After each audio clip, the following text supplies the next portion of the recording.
Buenas tardes, hermanos, a todos los que no saludé. Buenas tardes.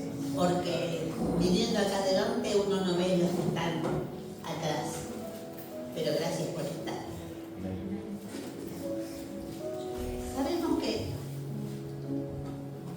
todas nuestras vidas tienen una historia. La tuya, la mía.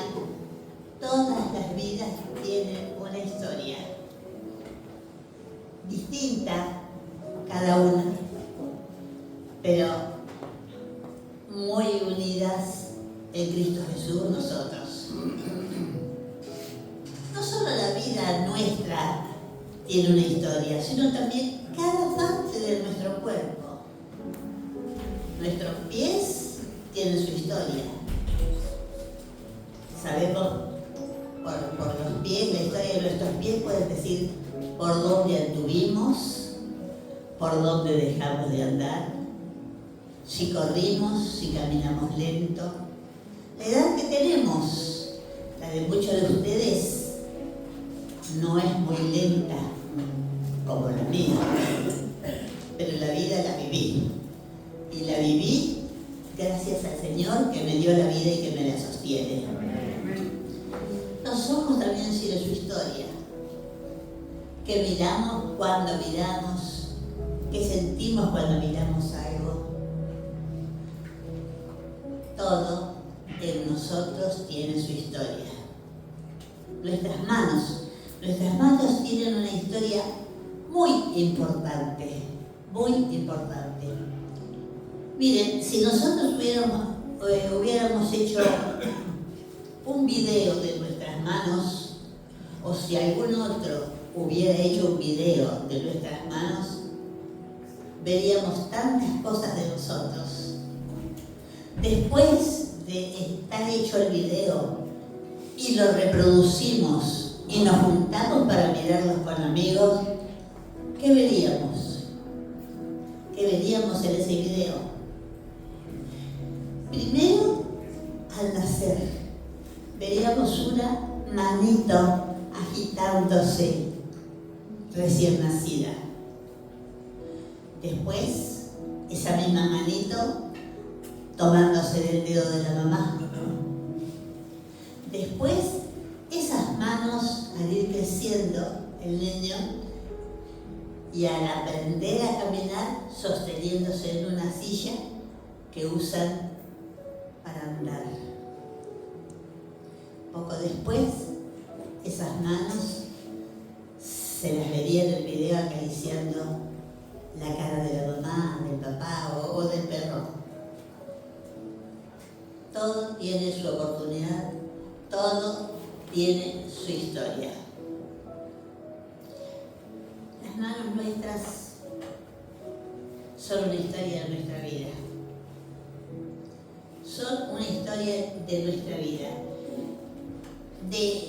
Al principio vemos las manos moviéndose solas, después mostrando cariño y finalmente podemos verlas en actos agresivos, empujando al hermanito, quitándole el juguete a otro niño. Las manos son importantísimas para nuestra supervivencia. Son una herramienta de nuestra expresión emotiva. Las mismas manos que pueden ayudar, también pueden lastimar.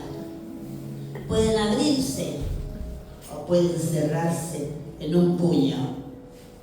Pueden levantar a alguien que está caído o pueden empujarlo para que caiga. Eso hacen nuestras manos y nuestra historia está sembrada de todos esos acontecimientos.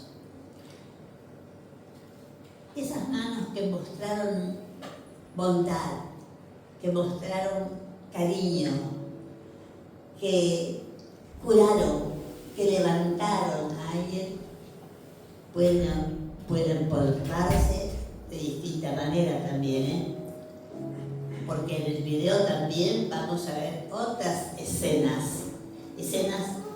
agresivas, con dedos acusadores, con puños crispados, por la bronca, por la ira, por la rabia, con manos que toman en vez de dar, manos que lastiman en vez de amar. Pero también, fijémonos en la otra parte, pueden sentir amor y demostrarlo a otros. Las manos, hermanos, las manos tienen poder, tienen mucho poder. Sin control se convierten en armas de agresividad, en agarrar por codicia, en robar para corrupción, en cerrarse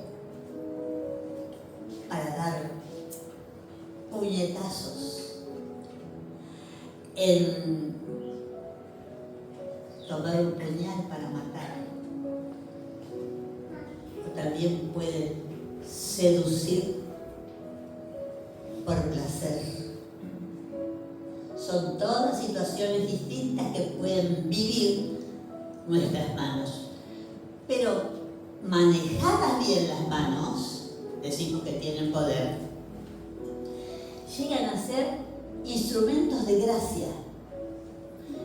Manos que no solamente son instrumentos en las manos de Dios, sino que pueden llegar a ser las mismas manos de Dios, nuestras manos en el cielo.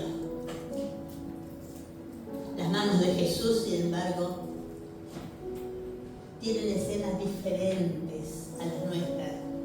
No tienen ninguna escena de agresión, ni de codicia, ni de señalar sin base, porque a los fariseos los señaló con base y dijo por qué. No acaparan, no castigan sus manos. Sus manos todas, en todas las ocasiones, tienen un toque compasivo, un toque de amor. Pero vemos muchas escenas de cantidad de personas llegando a Él y anhelando su toque. A padres llevando a sus hijos. A los pobres llevando sus problemas a Jesús. Al pecador dejando sus cargas a los pies de Jesús. Todas las personas que llegan a Cristo anhelan su toque compasivo. Y cada uno de los que llegan porque quieren, no porque son obligados. Cada uno de los que llegan son tocados. Y ese toque de Jesús les cambia la vida para siempre. Yo les invito a que leamos en Mateo 8, una porción muy breve. Si por favor alguien me alcanza un vasito con agua.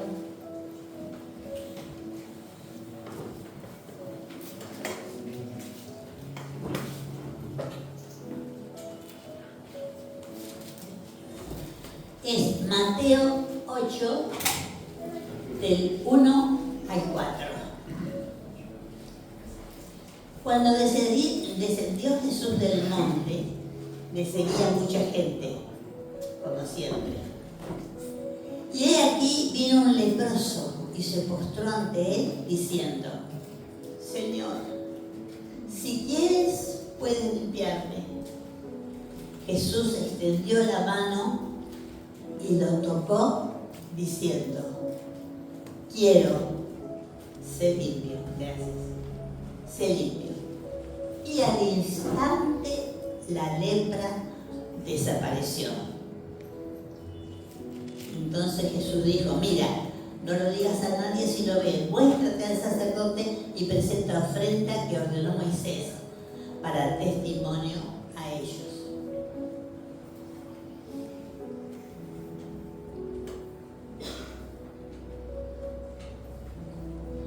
Este hombre, un leproso, conocemos qué enfermedad tenía.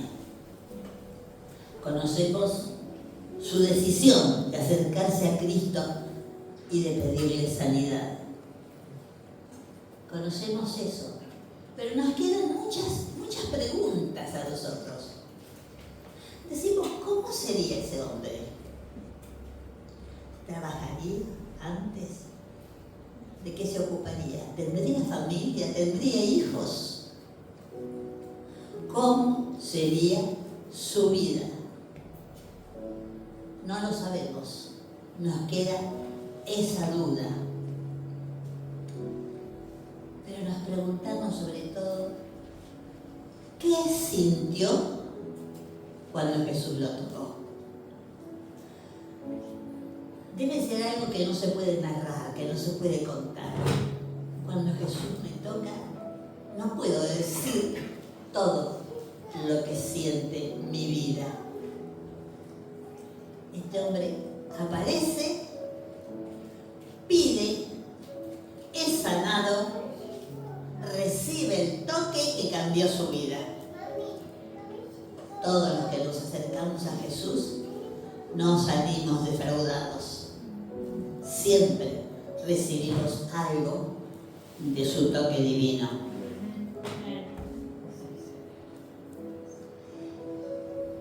En los tiempos del Antiguo Testamento, sobre todo, la lepra era la enfermedad más temida.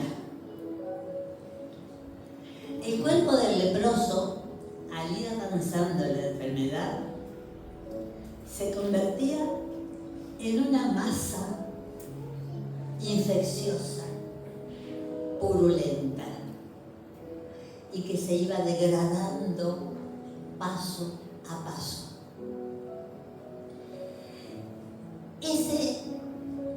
Ese hombre no tenía ningún futuro agradable. Era un futuro terrible el que tenía. Conocemos la decisión que él tuvo. ¿Tendría fe en que Jesús lo iba a curar? Puede ser que sí, porque si no, no se hubiera acercado.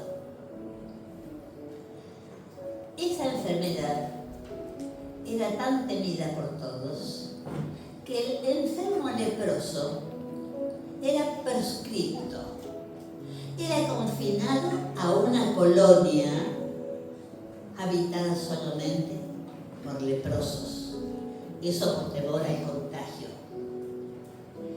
Muchas clases de lepra afectan las terminaciones nerviosas, sobre todo de manos y de pies. De manera que, al hacer insensibles estas partes del cuerpo, tocaban lo que los dañaba, no sentían cuando se lastimaban, no sentían cuando se quemaban. Y eso hacía que paulatinamente fueran perdiendo los dedos de las manos y de los pies. La lepra, hermanos, era una muerte a centímetros. Centímetro por centímetro. Ahora vemos las consecuencias. Las consecuencias sociales eran peores que las consecuencias físicas. Al leproso se lo obligaba a guardar cuarentena, proscripto, como les decía recién, a una colonia de leprosos. Todo por temor al contagio. estas personas, no solamente su parte física, sino también su parte espiritual y anímica. Un leproso estaba aislado por una condición que no buscó. Era rechazado por los que lo conocían. Era evitado por los que no lo conocían. Su futuro era insoportable. Nos parece exagerada esta prescripción, ¿no? Parece que es demasiado. Pero tenemos que saber que el Antiguo Oriente no era la única cultura que aislaba a sus heridos. No, ahora también. Nosotros tal vez no construyamos colonias para matarlos por temor al contagio, pero, ¿qué pasa? Tampoco nos cubrimos la boca con asco, nos tapamos los ojos con terror, no lo hacemos, pero construimos paredes y apartamos los ojos de muchas personas. La persona no tiene que ser necesariamente leprosa para ser proscripta. Escuchamos, por ejemplo, lo que sucede en muchas escuelas, esto lo vemos por televisión, el famoso bullying. Chicos que son muy crueles pueden ser los chicos y los rechazan a otros por distintas causas.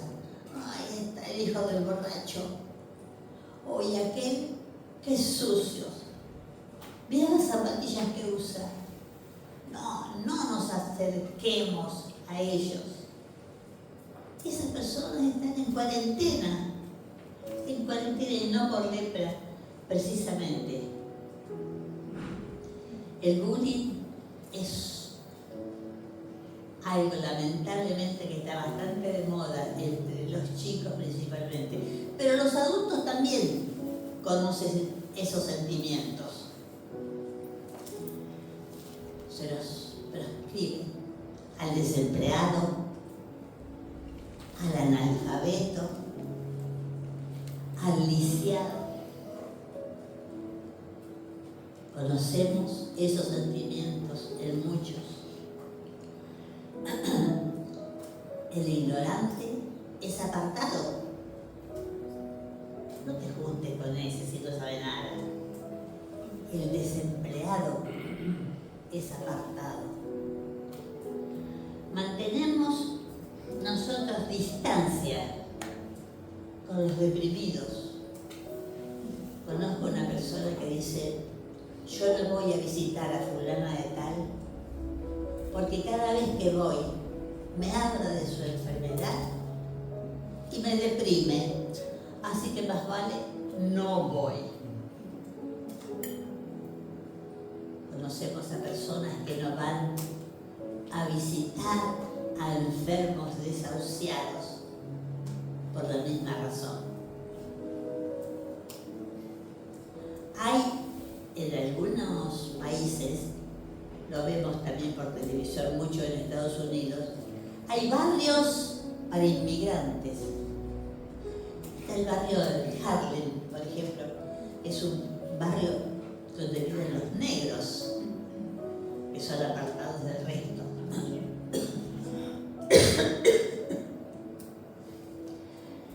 Hay barrios para inmigrantes, hay asilos para los ancianos, hay escuelas especiales para los niños con capacidades diferentes, hay centros para adictos, hay prisiones para los delincuentes.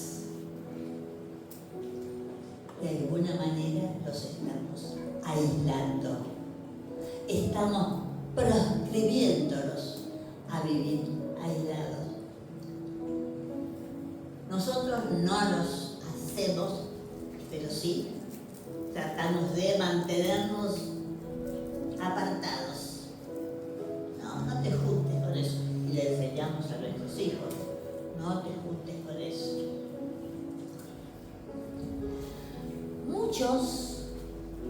Muchas personas mantienen un exilio voluntario. Viven vidas silenciosas, calladas, sin acercarse a nadie. ¿Y eso por qué? Porque prefieren vivir aislados antes que sentir el rechazo de los demás. Pienso que los leprosos sanados por Jesús dirían: nunca olvidaré al que me sanó, a Jesús. Él podría haberme sanado simplemente con una palabra, como hizo con muchos. Pero Él quería más que sanarme. Él quería darme valor, quería darme dignidad. Por eso me tocó. El toque de Jesús no sanó su enfermedad, Si leemos bien, la enfermedad fue sanada por la palabra de Jesús. Miren lo que dice. Jesús extendió la mano y le tocó diciendo: quiero, sé limpio. Y al instante su lepra desapareció. Eso en el versículo 5. La infección desapareció por la palabra de Jesús. Pero la soledad fue tratada por el toque de Jesús. Lo sanó de la enfermedad y de su soledad. Ese es el poder del toque divino. ¿Lo conocen? Yo creo que todos conocemos cuál es el poder del toque divino, porque todos lo hemos sentido. A ver, ¿acaso no hay alguien que estaba desesperado esperando en terapia intensiva por la vida de un ser querido y una persona estaba acompañándolo a su lado? Ese era un toque divino. También sentimos el toque divino cuando consultamos a un médico y nos sana, aunque no sea necesariamente lepra, pero el médico que nos sanó también tuvo un toque divino hacia nosotros. La maestra de la escuela, secando las lágrimas del chico que llora, o el pastor tocando a las personas, orando por sanidad.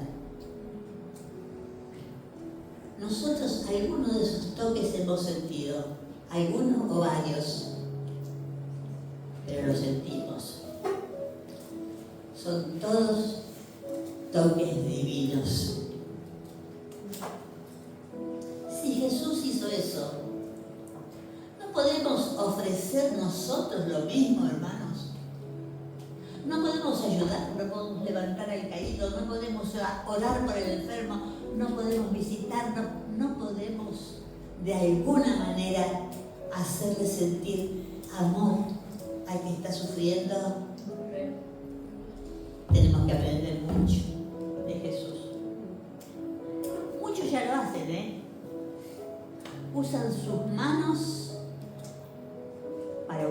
los enfermos, para ministrar a los débiles, o escriben cartas, o mandan mensajes de aliento para darle esperanza a aquellos que están desesperados.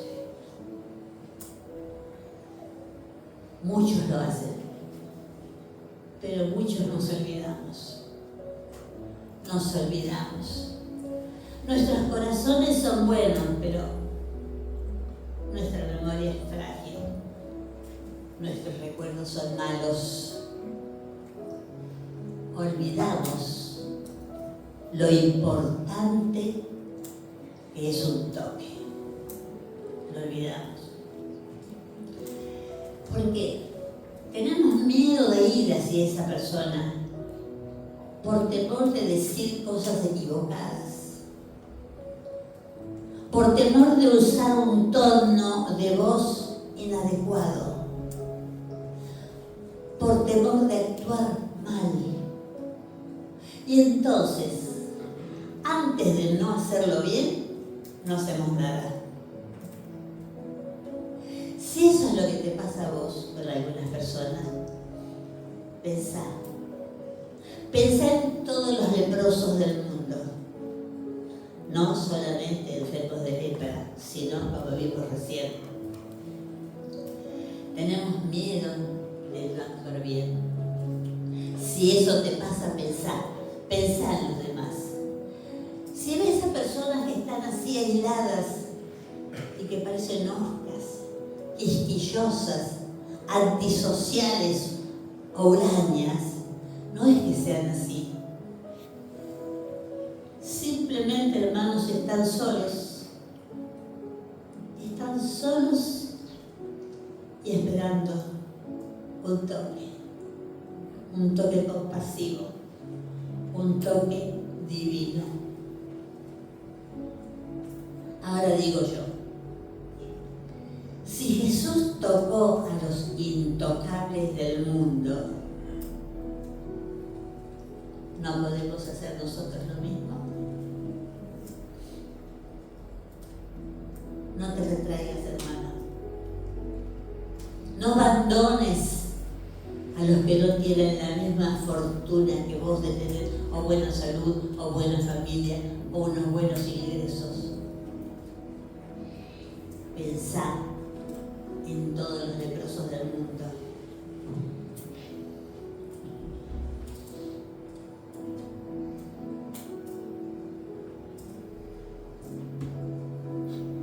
Vimos recién que la palabra hizo desaparecer la infección.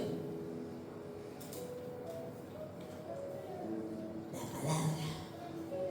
palabra de Dios. Pero muchos en el mundo, incluso muchos de los asistentes a iglesias, no están oyendo la palabra. No están oyendo la palabra. ¿Será? ¿Por qué será? Porque tenemos corazones muy duros, porque somos insensibles, porque somos egoístas. Nos estamos perdiendo el mensaje de la Biblia, el mensaje de Dios. ¿Será porque la leemos poco? ¿Será porque no la escudriñamos? ¿Será porque nos cansamos, porque no la entendemos? Dios nos dice, el que tenga oídos para oír, úselos. Que oiga. Y nosotros no los tenemos siempre abiertos a los oídos. Tenemos que tener nuestros oídos permanentemente abiertos a las necesidades de los demás. Pero se nos cierran con tanta facilidad, hermanos. Tendríamos que tener vergüenza. Tendríamos que tener vergüenza por eso.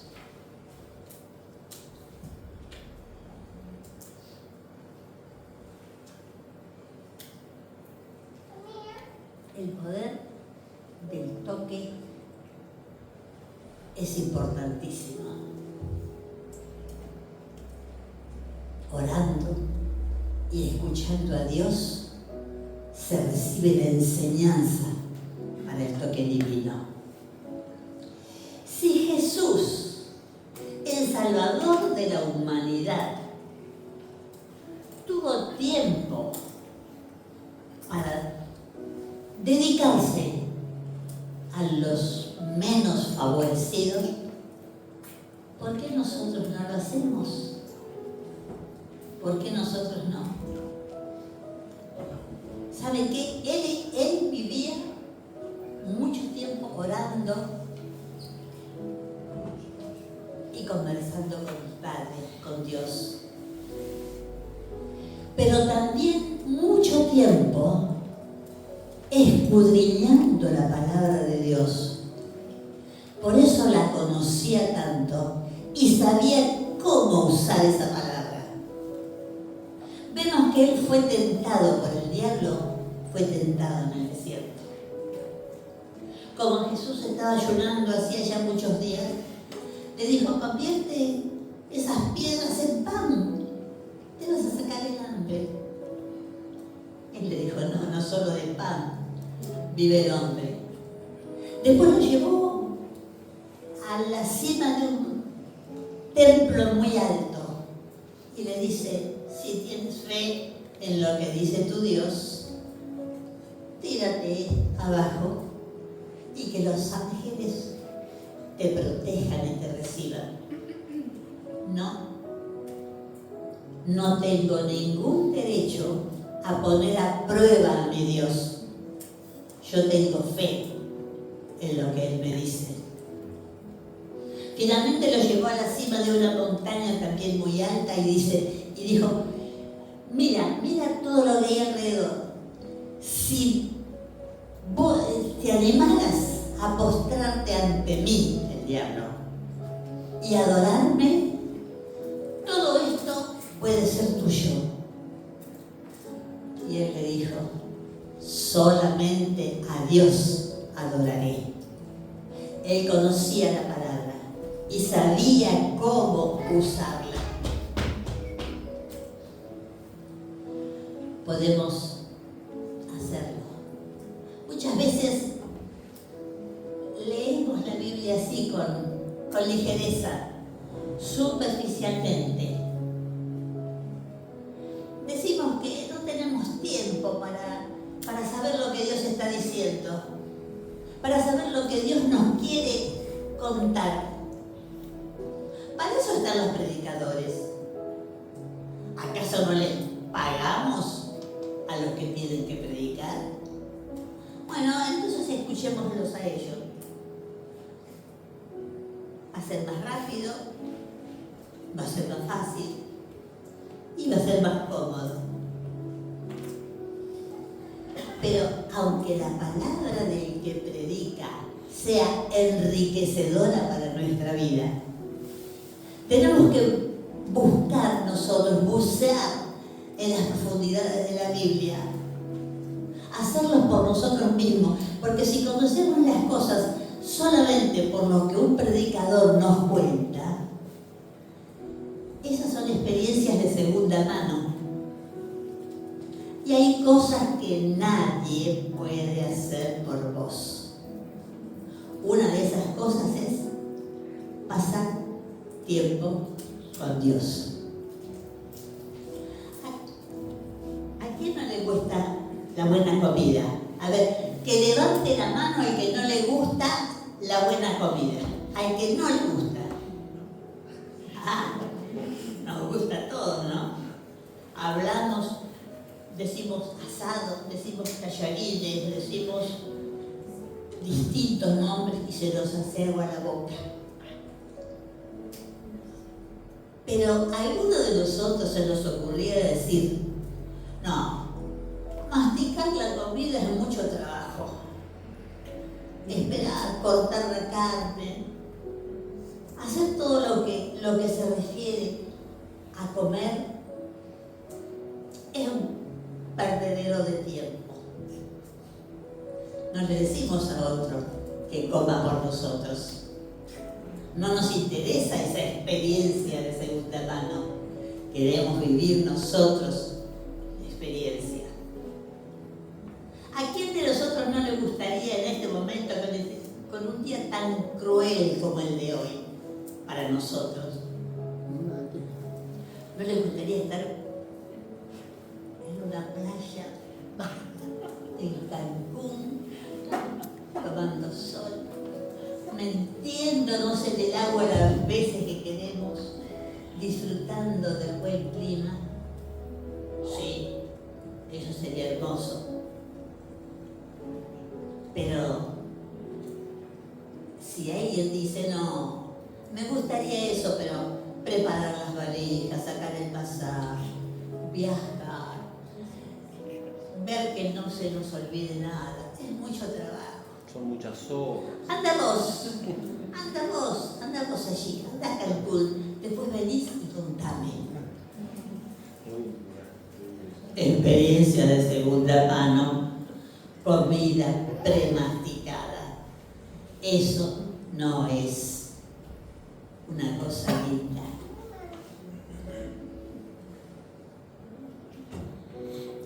Lee la Biblia, estudiala. Trata de concentrarte en lo que Dios te está diciendo en ese momento. ¿Qué me quieres decir, papá? Puede ser que primero no entiendas. Los que recién empiezan a leer la Biblia, hay tantas cosas que no entienden. Los que hace mucho que la leemos, también hay porciones que no entendemos bien. Pienso que nunca llegaremos a entender totalmente la palabra de Dios. Y eso me hace acordar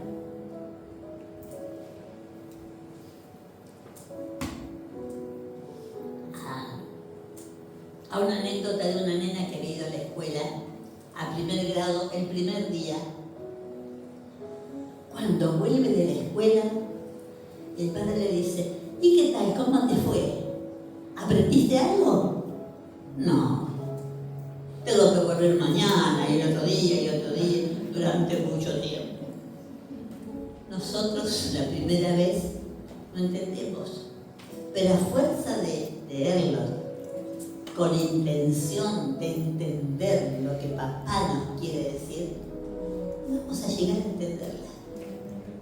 Y si no, consultamos con otros, pero no dejemos de hacerlo nosotros.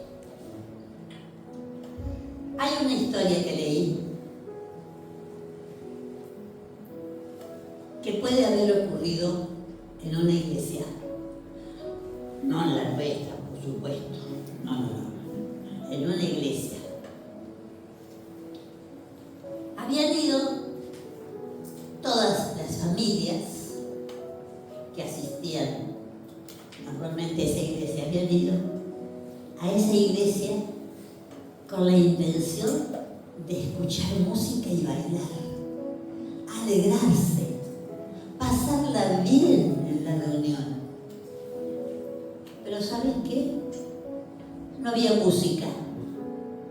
Estaba todo preparado para el baile, para la fiesta. Las sillas acomodadas, limpias, puestas en sus lugares, adornado, todo limpio, todo lustroso. Pero no había música. Llegaban los asistentes con sus familias al baile, pero sin música no sabían qué hacer. Habían venido a bailar. Había un escenario, pero no había músicos, así que no sabían qué hacer. De repente llega un hombre, alguien que dice que es músico y traía un violín. Ojo con los que dicen que son predicadores. Ojo con las historias que quieren venderte. Resulta que ese músico pasó al frente y dijo: yo soy músico. ¡Uy! La gente aplaudió, contentos porque por fin iban a alegrarse, por fin iban a poder bailar, por fin iban a poder pasarla bien en ese salón. Se preparó, puso su violín debajo de la barbilla y empezó a tocar. Pero ese hombre, como todo predicador falso, no dijo que su violín no tenía cuerdas.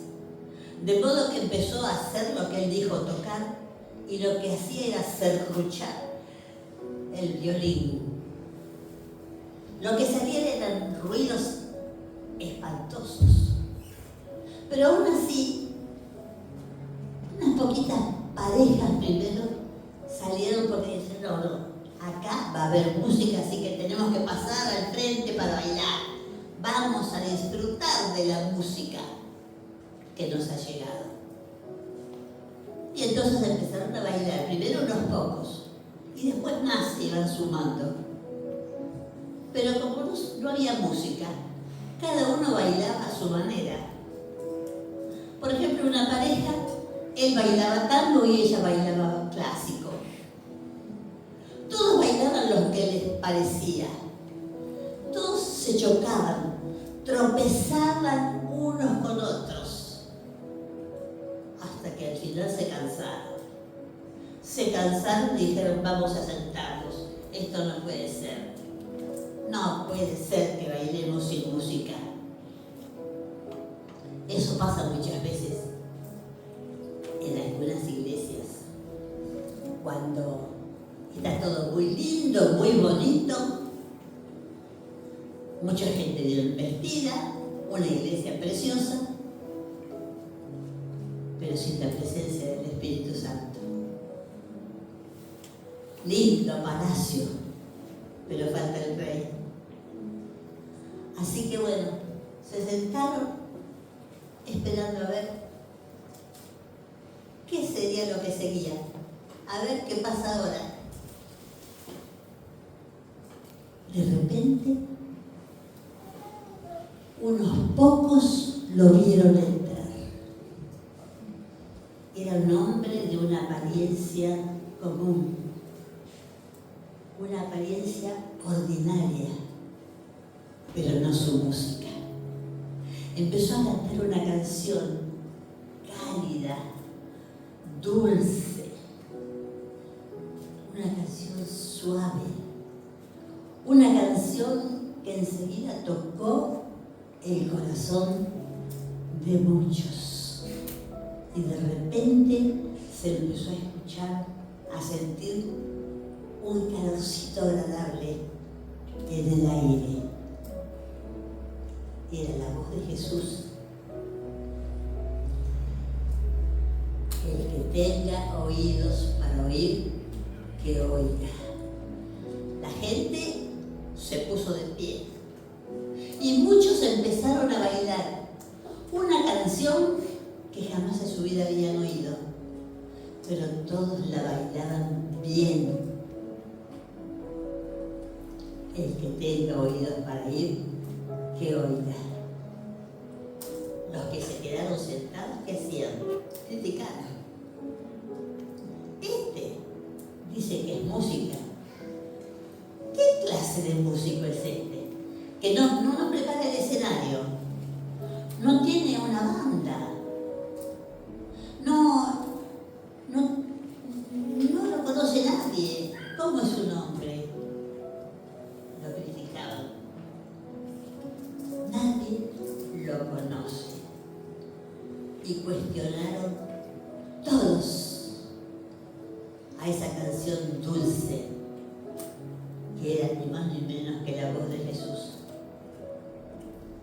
Los que no bailaban rehusaban oír y rehusaban danzar, no querían hacerlo.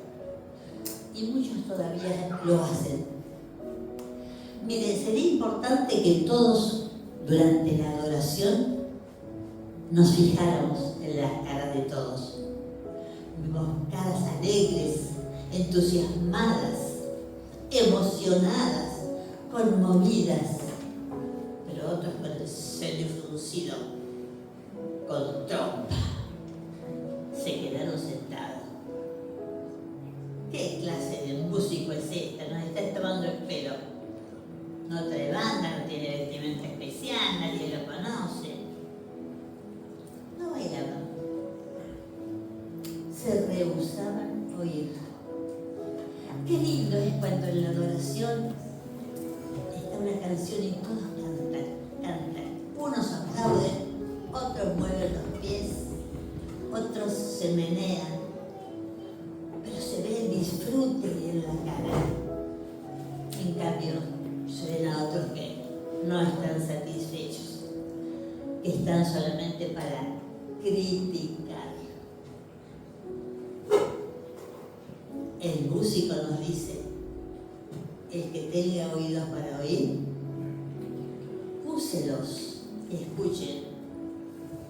Hermanos, para terminar, te digo, deja que Dios se apodere de vos. Déjalo que te ame. Y si pasa eso, no te sorprendas si en algún momento tu corazón empieza a escuchar una melodía que jamás antes había escuchado.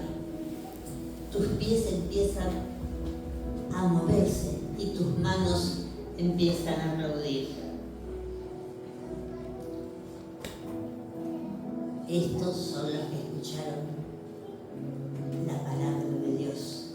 Escucharon la música de la vida. ¿Qué es lo que tenés que hacer? Adorar, alabar, levantar tus manos, movete, reíte, disfruta de la música y de la palabra de Dios. Esa es la música del cielo, es la voz de Jesús. Por eso les invito, vamos a cantar.